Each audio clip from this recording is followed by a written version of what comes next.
guys, welcome back. This is the helicopter I have created. I have just made one propeller,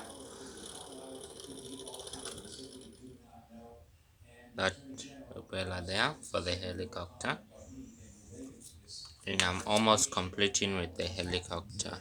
Let me show you how I plug in this battery I have made for it. Then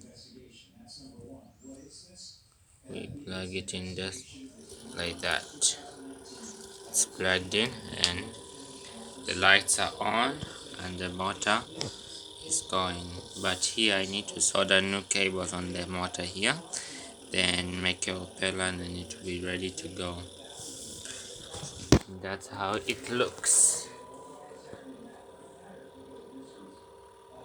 It looks cool, and it's a DIY helicopter. I'm asking you, please subscribe to my YouTube channel. Can you take me to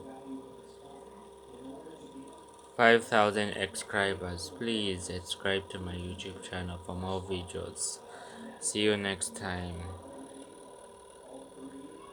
All of Venus Teals. See you next time.